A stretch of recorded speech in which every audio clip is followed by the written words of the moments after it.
ಸಿಟಿಯ ರಸ್ತೆ ಗುಂಡಿಯನ್ನ ಮುಚ್ಚೋದಕ್ಕೆ ಗಡುವು ಕೊಟ್ಟಿದ್ರು, ಅದು ಮುಕ್ತಾಯ ಆಗಿದೆ.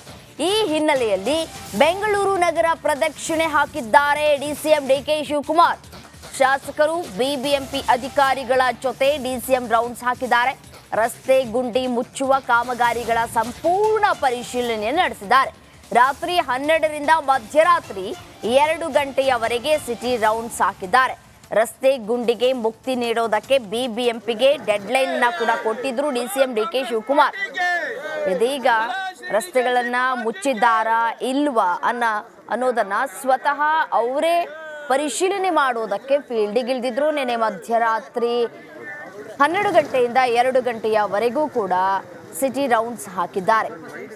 ನೀವು ಕೂಡ ಅಲ್ಲಲ್ಲಿ ಗುಂಡಿಗಳನ್ನ ಮುಚ್ಚುವಂತಹ ಕೆಲಸಗಳು ಆಗಬೇಕಾಗಿದೆ.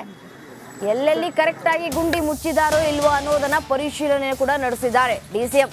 ಬೆಂಗಳೂರಲ್ಲಿ ರಸ್ತೆ ಗುಂಡಿಗಳ ಬಗ್ಗೆ ಸಾಕಷ್ಟುಗಳು ದೂರುಗಳು ಕೂಡ ಬಂದಿತ್ತು. ಹೀಗಾಗಿ ರಸ್ತೆ ಗುಂಡಿ ಮುಚ್ಚೋದಕ್ಕೆ ಎಲ್ಲರಿಗೂ ಹೇಳಿದ್ದೆ, ಸರಿಯಾಗಿ ಕೆಲಸ ಆಗದೇ ಇದ್ರೆ ತಲೆದಂಡ ಎದುರಿಸಬೇಕಾಗುತ್ತೆ ಅಂತ ಹೇಳಿದ್ರು.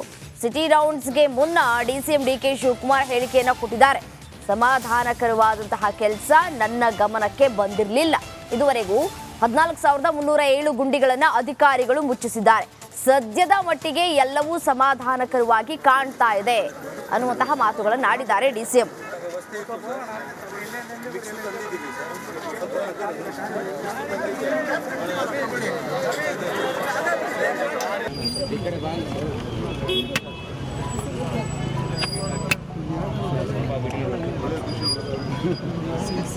ಬನ್ನಿ ಸರ್ ಹಿಂದೆ ಬನ್ನಿ ಸರ್ ಫೋನ್ ಐತೆ ಒಂದು ನಿಮಿಷ ಸ್ವಲ್ಪ ಹಿಂದೆ ಬನ್ನಿ ಮೊಬೈಲ್ ತಗೊಂಡು ಈ ಕಡೆ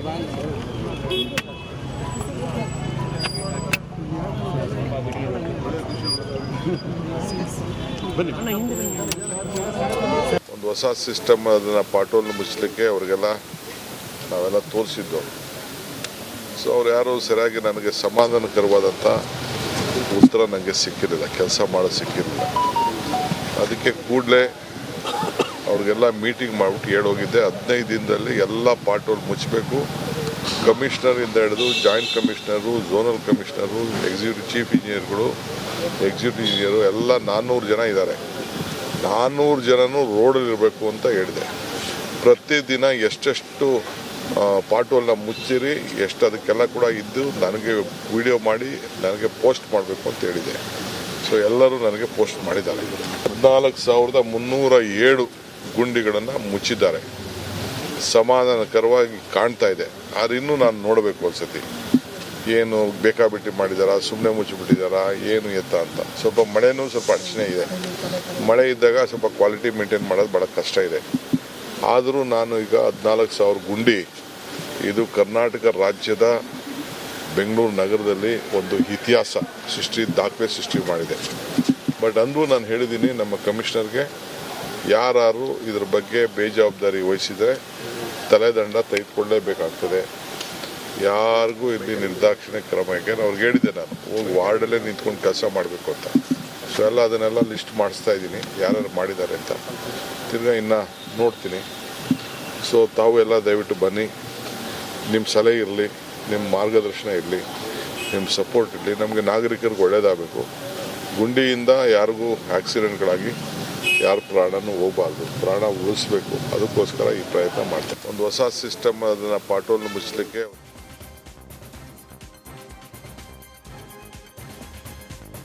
ಇದೀಗ ಟಾಪ್ 30 ಸುದ್ದಿಗಳನ್ನು ಒಂದೊಂದಾಗಿ ನೋಡ್ತಾ ಹೋಗೋಣ. ರೇಣುಕಾಸ್ವಾಮಿ ಕೊಲೆ ಕೇಸ್ನ 3 ಆರೋಪಿಗಳಿಗೆ ಜಾಮೀನು ಮಂಜೂರಾಗಿದೆ. ಪ್ರಕರಣದ A15 ಕಾರ್ತಿಕ್, A17 ನಿಖಿಲ್ಗೆ 57ನೇ CCH ಕೋರ್ಟ್ ಜಾಮೀನನ್ನು ನೀಡಿದೆ. A16 ಆರೋಪಿ ಕೇಶವಮೂರ್ತಿಗೆ ಹೈಕೋರ್ಟ್ ಜಾಮೀನು ಮಂಜೂರು ಮಾಡಿದೆ. ತುಮಕೂರು ಜಿಲ್ಲಾ ಕಾರಾಗೃಹದಲ್ಲಿದ್ದರೂ ಈ ಎಲ್ಲರೂ ಇಂದು ಜೈಲಿನಿಂದ ಬಿಡುಗಡೆಯಾಗುವಂತಹ ಸಾಧ್ಯತೆಗಳಿವೆ.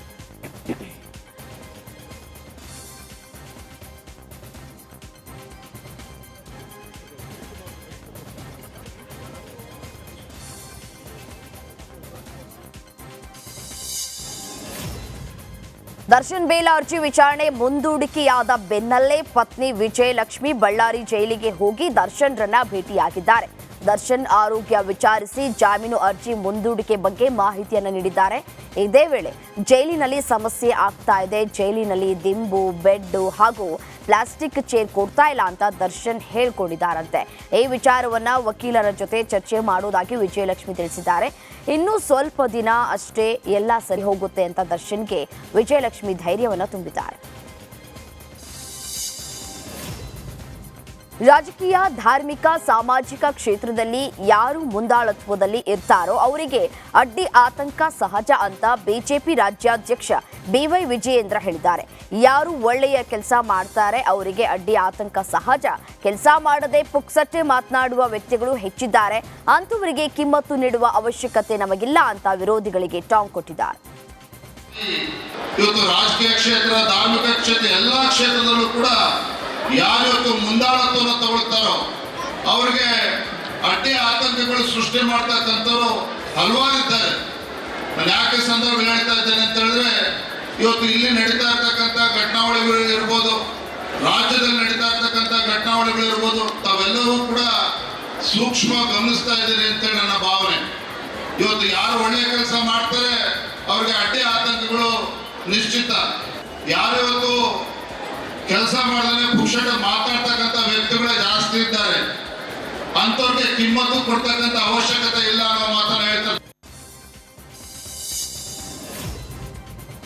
ಶಿರೂರು ಗುಡ್ಡ ಕುಸಿತ ಪ್ರಕರಣಕ್ಕೆ ಸಂಬಂಧಿಸಿ ಗಂಗಾವಳಿ ನದಿಯಲ್ಲಿ ಶೋಧ ಕಾರ್ಯಾಚರಣೆ ಮುಂದುವರೆದಿದೆ.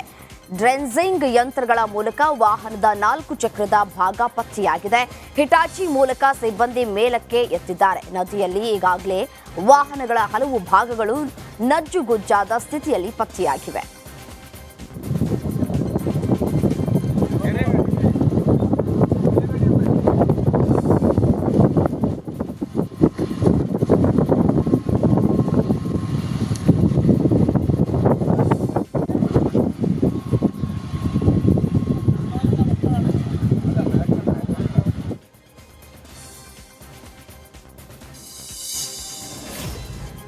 ಗಂಗಾವಳಿ ನದಿಯಲ್ಲಿ ನಡೀತಾ ಇರುವಂತಹ ಡ್ರೆಜ್ಜರ್ ಕಾರ್ಯಾಚರಣೆಯನ್ನ ಮೇಜರ್ ಜನರಲ್ ಇಂದ್ರಾ ಬಾಲನ್ ವೀಕ್ಷಿಸಿದ್ದಾರೆ. ಗುಡ್ಡ ಕುಸಿತ ಸಂದರ್ಭದಲ್ಲಿ ಗಂಗಾವಳಿ ನದಿಯಲ್ಲಿ ಇಂದ್ರಾ ಬಾಲನ್ 4 ಸ್ಥಳ ಗುರುತಿಸಿದ್ರು. ಈ ಪೈಕಿ 2ರಲ್ಲಿ ಡ್ರೆಜ್ಜರ್ ಕಾರ್ಯಾಚರಣೆ ನಡೆಸ್ತಾ ಇದೆ.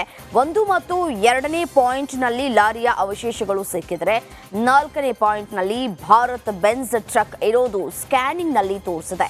ಟ್ರಯಲ್ ಸಾಧನವಾಗಿರುವ ಟೈಬೋರ್ಡ್ ಸ್ಕ್ಯಾನರ್ ಒಳ್ಳೆಯ ಫಲಿತಾಂಶವನ್ನು ನೀಡಿದೆ ಅಂತ ಶಿರೂರಿನಲ್ಲಿ ಮೇಜರ್ ಜನರಲ್ ಇಂದ್ರಾ ಬಾಲನ್ ಹೇಳಿದ್ದಾರೆ.